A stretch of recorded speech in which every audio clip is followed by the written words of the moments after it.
kind of music do you like listening to?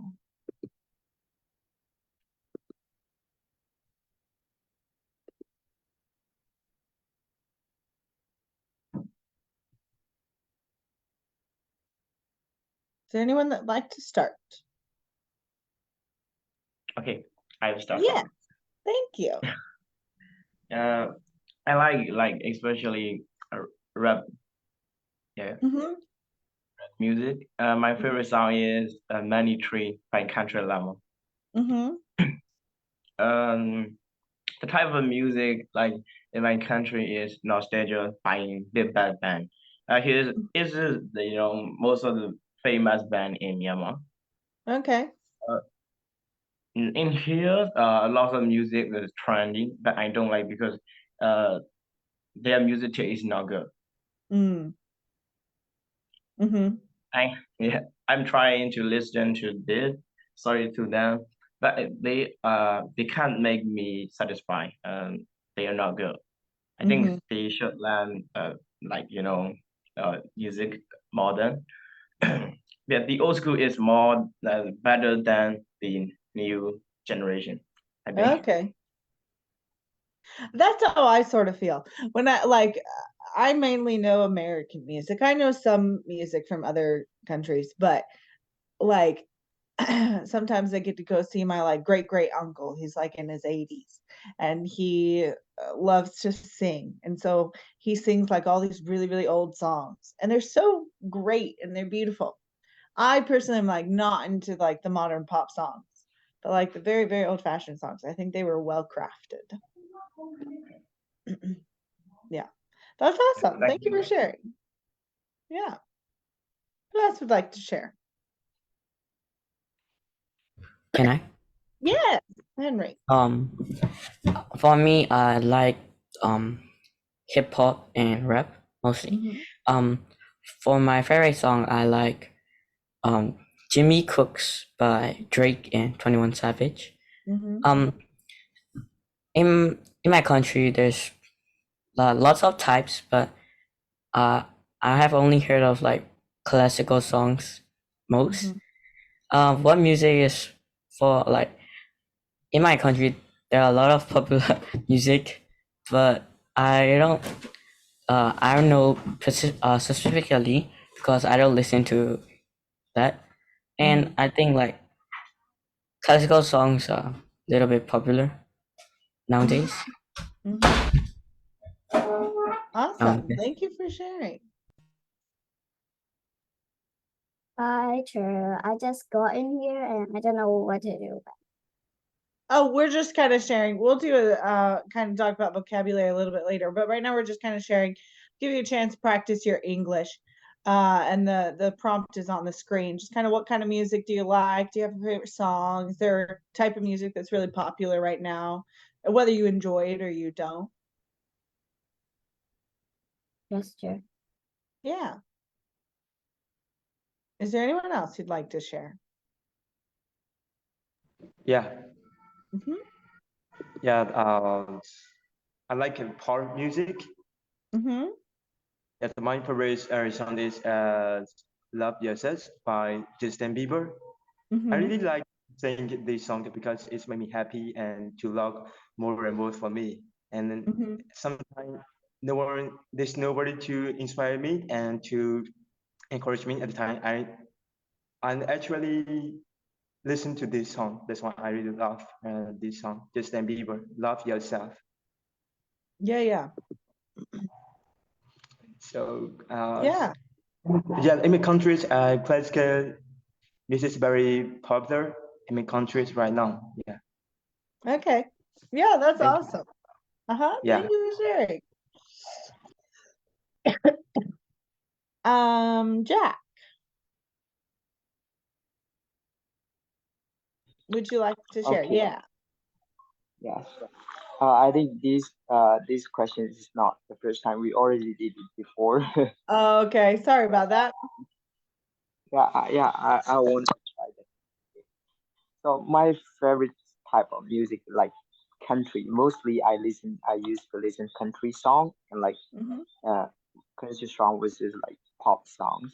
Mm-hmm. My favorite song is like all kinds of Taylor versions. My favorite singer is Taylor Swift, so I used to listen Taylor Swift song most of the time. And actually, there are a lot of music type in my country, like but in our young children, like we used to listen country and like uh rap. But I didn't I don't like rap song or rock song because I'm not used to for that. And uh, in our country, like the song is really popular. Like Take like by Anonymous is really popular song in our country right now. So Mhm. you can hear that song everywhere you go. So that's it. Okay. Yeah. Awesome. Thank you for sharing. Yeah. Thank Yeah. Serena. Yes, teacher. Mhm. I like pop music because it gives me some comforting vibes. And my favorite album is Midnight, which is produced by Taylor Swift. I Mhm. really like that album so much.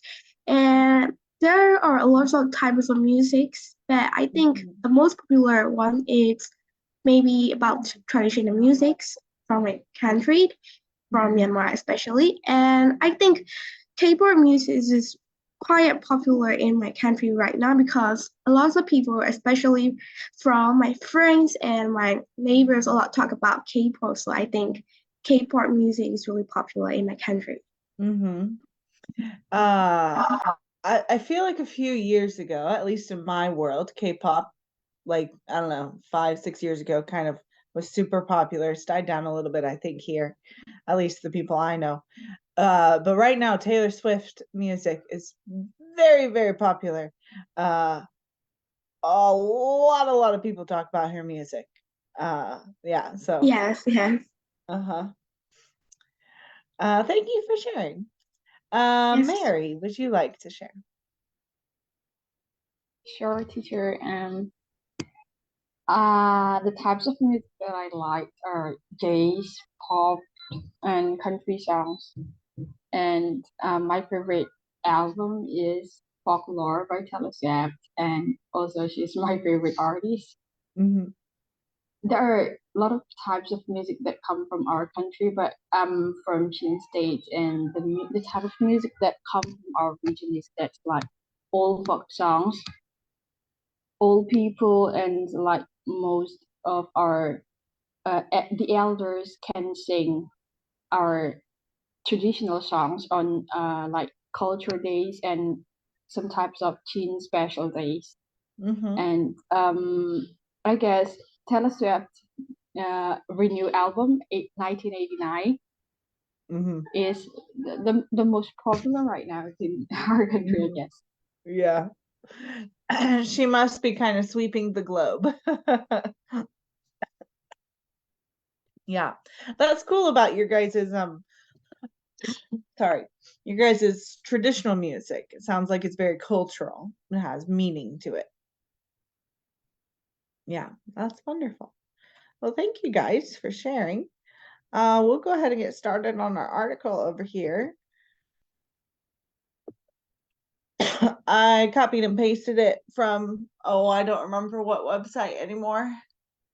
One of the ones that we use. I thought it was interesting. I don't think that we've read it. I hope we haven't read it. About a scientist. There's a movie about this guy. I can't remember what it's called. I watched it sometime. And it's very fascinating. I like reading and watching movies about like like reading biographies and autobiographies or movies based on like real people's lives. And so I thought it was very, very interesting. Anyways, it's about this like mathematician who like used his abilities to create computers and like crack code and stuff during I think World War II. So we'll read through it and then we'll go back through and focus on any vocabulary words. It says, the English mathematician, logician, and codebreaker Alan Turing was a computer pioneer. often remembered for his contributions to the fields of artificial intelligence and modern computer science before either even existed. Turing is probably best known for what is now dubbed the Turing test. It is a process of testing a machine's ability to think. The basic premise of the Turing test is that a person would be placed in isolation and have two conversations, one with a computer and one with another person, but they would not be told which one was which. If the computer could fool them into thinking they were speaking to another person, then the computer would have passed the Turing test. At the time of writing this, no computer has ever succeeded in doing so. I don't remember when this article was written. Less is known, however, about Turing's intelligence work during World War II, when he used his mathematical and code-breaking skills to help break one of the most difficult German, I think this should say ciphers, Enigma. Though often used interchangeably, the term codes and ciphers are very different.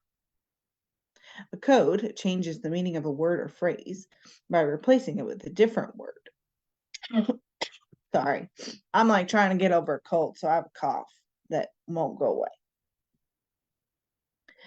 A code changes the meaning of a word or phrase by replacing it with a different word or phrase to make a message secret. A cipher, on the other hand, makes a word or phrase secret by changing or rearranging the individual letters in a message. Together, codes and ciphers are called encryption. Enigma was a cipher machine. Each keystroke replaced a character in the message with another character determined by the machine's rotor settings and wiring arrangements that were previously established between the sender and the receiver. For extra security, the German military services usually double encrypted their messages by changing the original text with code words and then enciphering the encoded text. In the early years of World War II, Turing worked at Britain's code-breaking headquarters at Bletchley Park. In addition to mathematicians, Bletchley Park also recruited linguists and chess champions and attracted talents by approaching winners of a complex crossword competition held by the British newspaper, the Daily Telegraph. Turing's mathematical and logic skills made him a natural cryptanalysis. Whereas cryptographers write encryption systems, cryptologists study them. Cryptanalysis, like Turing, break them. In 1939, Turing created a method called the bomb, an electromechanical device that could detect the settings for Enigma, allowing the Allied powers to decipher German encryptions. Turing and his colleagues were also able to break the more complicated naval Enigma system, which from 1941 to 1943 helped the Allies avoid German U-boats during the Battle of the Atlantic. Turing's work at Bletchley Park played a vital part in ending the Second World War, and he helped save thousands of British and American lives. Nevertheless, Turing would spend most of his career focused on what would eventually become modern-day computing. He was posted to serve with the U.S. Navy's cryptanalytic section for several months in 1943, where he met and discussed mathematical models of communication and computation with Claude Shannon, the father of information theory. To this day, our communication networks are built on top of Shannon's ideas, while our computing devices, processors, and chips are built upon Turing's ideas. Turing's contribution to modern computing was so significant that the prestigious A.M. Turing Award, sometimes known as the Nobel Prize of Computer Science, is named after him.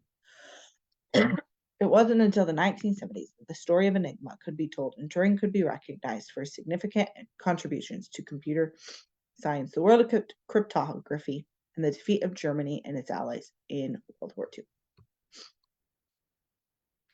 II. Okay, so we'll look through our first paragraph here. Any questions that you have? Either vocabulary words or how something could be used in a different context, or even just like comprehension or what's it talking about, or any questions you have. Contribution. Say it again. Contribution. Yes, contribution. That means like how you help or you give advice, or how you give help or you change, something, how you impact something. So a contribution, right, if you're working in a group and you help to solve a problem, you're contributing, right? To contribute. Or if people are trying to raise money or gather food and you give some food or you give some money, you're contributing, right? Like you're helping them. So he solved problems and in the fields of artificial intelligence. He helped people understand that field of science, and he cracked the German code, and so he contributed to that field, to that Thank you for group explaining. of people. And teacher, I wanna So ask it's a noun something. form of contribute.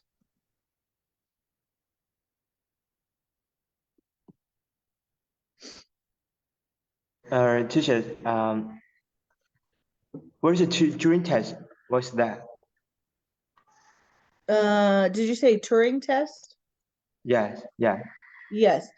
So it's in quotes to tell you that it's like that's a name of something. And so it's this ability or this test, anyways, to kind of test a machine's ability to think, right? Of can a computer think on its own, or is it just being programmed, right? We know computers are programmed, they're not life forms, they don't think on their own. But especially when computers were first being created, people were trying to understand how they worked, and so they were able to use this Turing test, to say, can a computer think on its own, or is it just programmed by a person to give you information? So it's this test, and it was named after him, Alan Turing. From the chat, they asked what dubbed meant. Dubbed is sort of like a slang word for like named. You like call it that. It's dubbed that, like you named it that.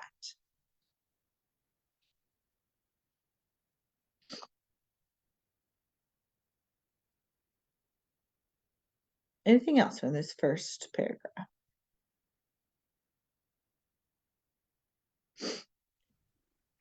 I have a question. Yeah. It's not available with this the first paragraph. DUBB. It's similar like DOUBT. I wouldn't know. That's doubt. Doubt. Yeah. Mhm. And I Doubt always means to like yeah. what? I always see in the social media or something like that everywhere. So that I want to know. Doubt. Like doubt. Yeah.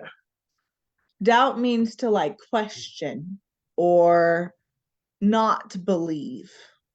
Like the opposite of believe is to doubt. So if you don't think something's very true, you doubt it.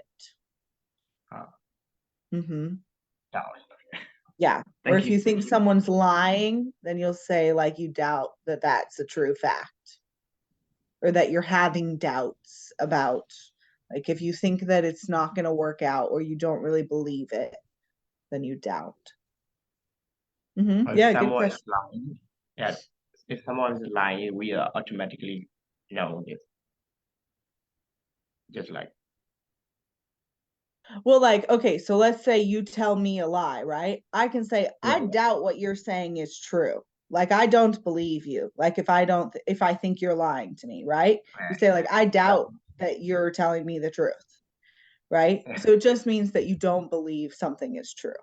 Or let's say that I always think about school that you could say like, I doubt I'm going to pass that class, right? Like you don't believe you're going to pass it. yeah. Thank you. Good question. Hello. Yes, hello. Yes, I would like to ask like logician and code breaker. Say it one more time, sorry. You're muted.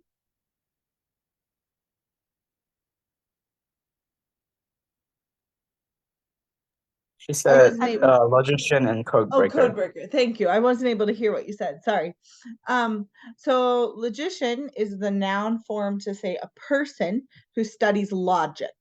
So mathematician, a person who studies math or mathematics, and a logician is a person who studies logic. And logic is like, I mean, it's like, I don't know how to define logic, but I would assume that you know what that means. But it is like an academic subject. Like I have taken in college at university, I took logic classes, and it teaches you like argumentative, like how to make arguments and how to use like reasoning and logic to support your beliefs and statements in life. And logic is used a lot in like math. And then a code breaker is someone who breaks a code. And so a code, like the article was saying later, will like used words or pictures or something to represent something else, right? It's to confuse, right? To be secretive about your message. And so someone who breaks a code is someone who figures out what that code is so that it's no longer a secret. Yeah. There were a couple questions from the chat. Pioneer and contributions. So a pioneer is someone who like does something for the first time. You might discover something, or maybe you try out a new thing, or you create something new, then you're a pioneer. So Alan Turing lived in a time when computers really weren't invented a whole lot. And so he was a pioneer, a computer pioneer, because he was one of those first people to invent a machine like a computer with his code breaking machine that he created.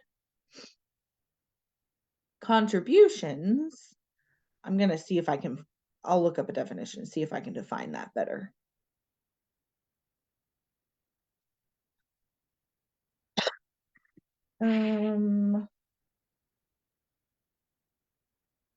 Let me see it in the verb form. Because contribution is the noun for contribute. To contribute means to like give something in order to help achieve something, or to help cause or bring about. So a contribution is the thing that you give or the thing that you do to be able to help someone. So you can give food to someone, and that's contributing, or your food is your contribution to them. Or in this case, he created a code breaking machine. And so he contributed, or his contribution was a code breaking machine for the military during World War II to break the German code.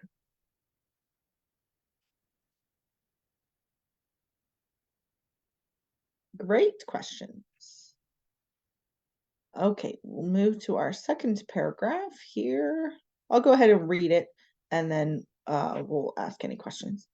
The basic premise of the Turing test is that a person would be placed in isolation and have two conversations, one with a computer and one with another person, but they would not be told which one was which. If the computer could fool them into thinking they were speaking to another person, then the computer would have passed the Turing test. At the time of writing this, no computer has ever succeeded in doing so. Less is known, however, about Turing's intelligence work during World War II, when he used his mathematical and code-breaking skills to help break one of the most difficult German ciphers, Enigma. And so this is just explaining that Turing test of, can a computer actually think on its own, or is it just giving you information that has been programmed into it by humans? Okay, any questions in this paragraph? Premise? Yes, what, say it again? Oh, premise, good. Premise, yeah. Premise is like the basis of an argument, or like the foundation statement, like your thesis. I don't know a better way to describe that.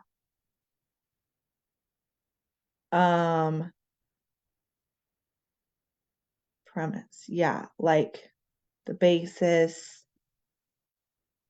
the Yeah, the base of an argument, theory, or undertaking.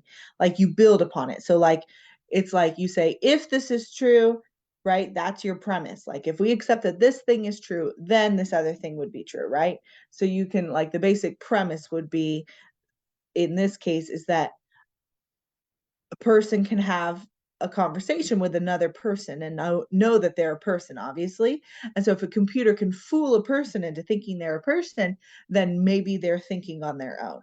And so they're just saying that like that's how this works, that's the assumed argument, that's your premise, that's your basis for testing computers. Thank you. Mm-hmm. Some words are hard for me to describe. Yes, go ahead. What is enigma? It is a name for the German cipher or code during World War II.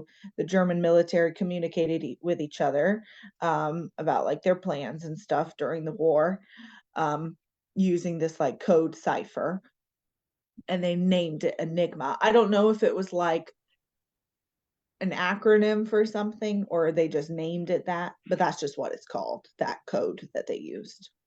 Oh, yes, sure. Mm-hmm. Just like a printer. Just like what? Printer. There was a keyboard. There was what? I mean, Enigma, like Enigma, like keyboard. There was a keyboard. Like on there is a bar. He German, means yeah. telegraph. He means what? He means, I think, I telegraph. can't say understand better, Sentence but with just code. like cool, just like a keyboard. They are using they are writing for their privacy.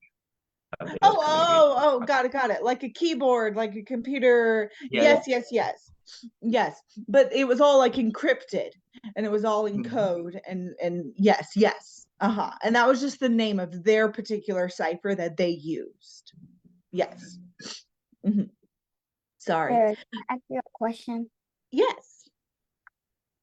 What is intelligent then? Yes, thank you for asking this. I was going to explain it if you hadn't.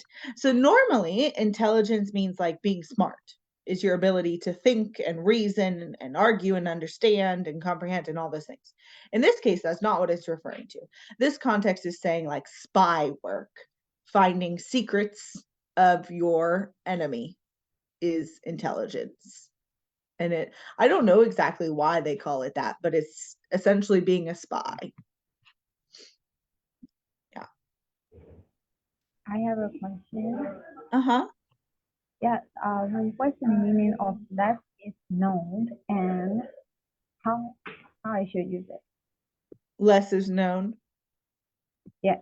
Yes. So they're saying people know a lot about the Turing test, right? That people know all about that. They've heard about it. They do it. No computer has passed it, etc., etc. However, not very many people know that Turing worked as a spy or that Turing helped spies during World War II. So more is known, right? More people know, or more information is known about the Turing test. Less is known about Turing working as a spy. Yeah.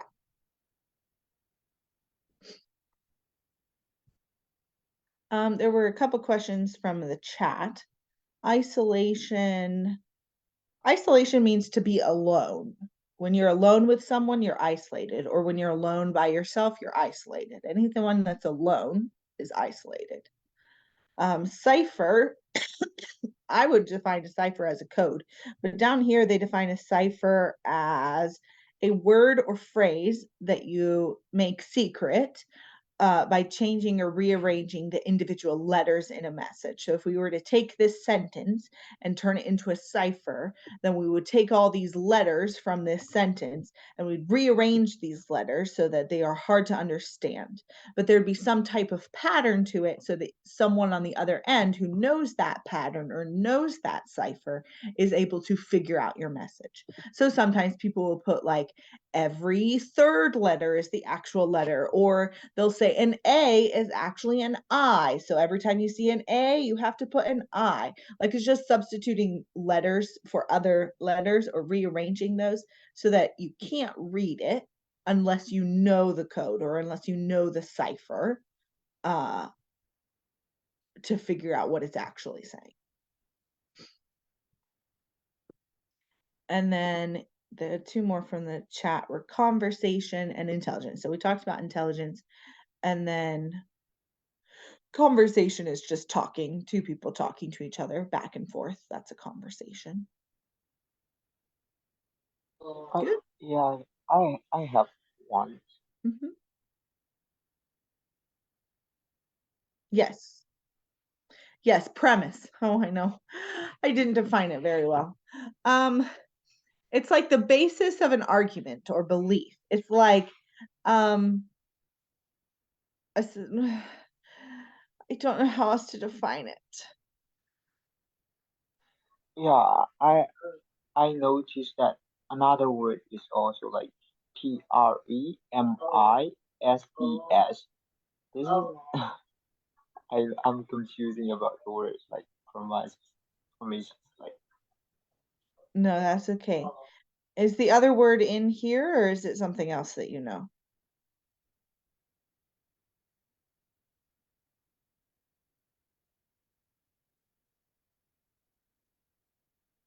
Do you mind typing the other word in the chat? yeah. Okay, thank you.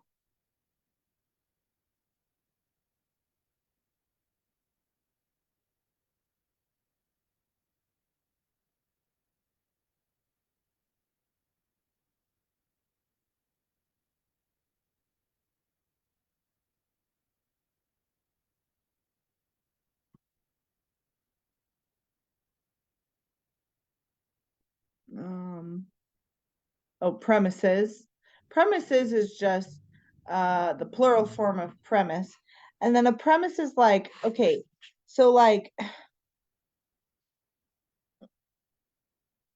it's like the basic idea. Okay, that would be a good definition for premise in this context. Like the idea or the way the Turing test works is right. A person, can the computer trick a person into thinking it's an actual person instead of a computer? So the basic premise or the basic idea or the basic way that this test works is how you think of premise. Premise can also be used in a different context, not in this context. It can be used in like an argument, like if this statement is true, then this statement has to be true, like an if then statement, right? So if green apples are sour, then this apple I'm eating that's green is sour or has to be sour, whatever, like an if then statement. The first one would be your premise. In this case, it's not really making an argument, it's just explaining how something works. So it's just saying the basic idea, right? The foundation of this test, how you can understand what it is. That's all it's saying. Mm-hmm. Yeah, that one's So a this really hard paragraph. one. Oh, I'm sorry. What? This paragraph 2 actually caught my attention because if this happens during World War II, that would be around 1949 39 to 45, right? But I was wondering, well, I actually have I have some doubt that the how could the artificial intelligence is so advanced that it can have a conversation with a person. I mean, nowadays the AI is so advanced that Siri could have an actual conversation with person. But I was really wondering if that really implied to this passage, because it's during World War II. So how is that possible that a computer can have conversation with a person? Was really that advanced? That's a great point. So I don't know a lot about the computers during World War II. I know that I agree with you that I'm sure we're not very advanced, and certainly not artificial intelligence like what we have today, because I know that that has been very much developed in more recent years. I would assume that they're more talking about computers in general. This is just my assumptions. I don't really know. But that they're talking about, computers in general, of being able to take these large data sets, or in this case, being able to take these strings of letters, right, that make no sense, that aren't any language, and being able to compute them and turn them into regular language, right? Decode the ciphers and the codes. How that applies to being able to the Turing test, I'm not sure. Clearly, it is saying that, like, people know of Alan Turing because of this Turing test he created. And then the article kind of turns and talks about, but now let's talk about how Turing impacted World War II. That would be very interesting. I never really thought about that. Like how Turing ended up creating the Turing test, even though artificial intelligence wasn't having like active conversations like Siri does with us. I assume instead of it being like a conversation of back and forth, it was, I would assume, more like giving information that's been programmed into it already, is what I would assume. But I honestly don't super know. Sorry. Don't super know. You like my informal English? We had some friends over the other day. I'm off topic, but we had some friends over the other day from another country, and they were talking about like formal language versus informal language, and how in their country and in their culture you use like very formal language with people that you haven't really met or you're not super friends with, or like your elders. You're like very formal with them, and then once you're like really good friends, then you can use informal language. In English, in American English anyways, we pretty much always use informal English. There's very rarely are there times when we use formal English, and it's a lot of slang, so you'll just have to forgive me. Okay, we'll keep moving on. All right, it says, though often used interchangeably, the terms codes and ciphers are very different. A code changes the meaning of a word or phrase by replacing it with a different word or phrase to make a message secret. A cipher, on the other hand, makes a word or phrase secret by changing or rearranging the individual letters in a message. Together, codes and ciphers are called encryption. So any questions here? Interchangeably. Yeah. Interchangeably means that people usually use them as synonymous or meaning the same thing, but they aren't. So when something is interchangeable, it usually means that it's pretty much the same thing. Mm-hmm. I want to know too often, right? Though THOUGH. Though often. Yeah. What is it? Yeah. Oh, though often. Thank you. Yeah. Uh-huh. I would say just like a phrase or use it. It's just a phrase. Though often used interchangeably. Though often seen together, they were enemies. Though often working hard on his homework, he still didn't pass his test. Though often, I'm trying to think of like, it just means like although, Yeah. even so, and then often is like kind of all the time, right? Like often, a lot. And so it's just saying like, although this happens often, it's not true, or this, like a difference. You're comparing something. Yeah, it's just like a phrase that you use to compare two different things. And one of the first thing happens a lot, often. So Yeah. often. Are you American, like using in your speaking as active so often? Yeah. Yeah.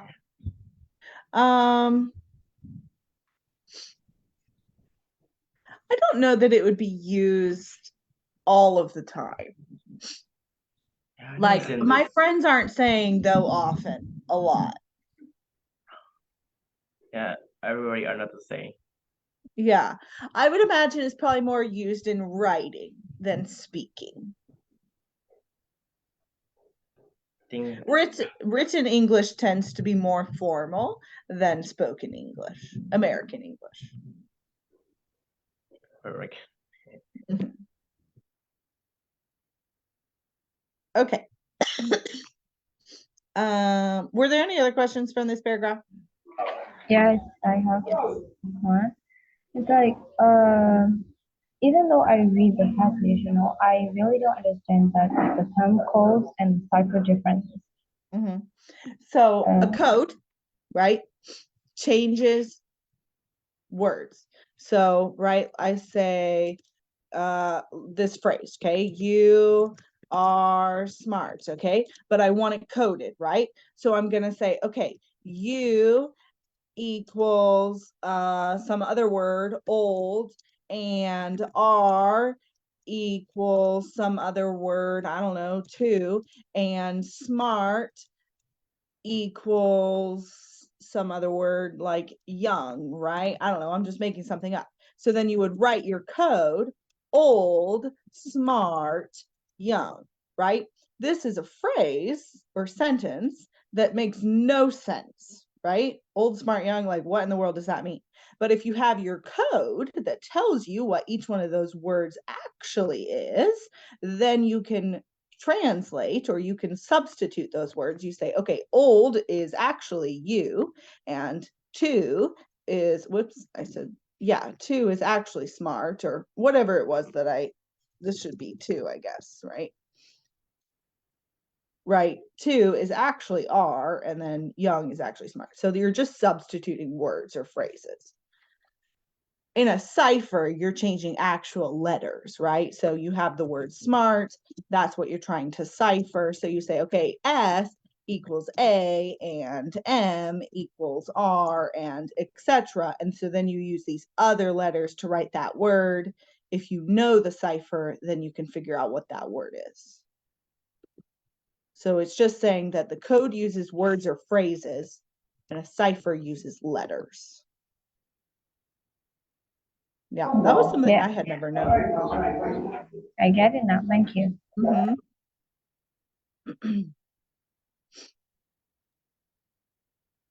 Yeah, could I ask you a question? Yes. I don't understand what this means. Yes, it says encryption. Encryption just means using a code, right? So changing words, or a cipher, changing letters within words to encrypt, so that people see a string of letters that make no sense, or a string of words and letters that make no sense. But if you know the code, or you know the cipher, then you can like reverse engineer it, right? You can translate it or substitute it correctly to find out what the meaning is. So that's encryption. And people use encryption like in the military and stuff, but people also use encryption in like computers so that people can't track you.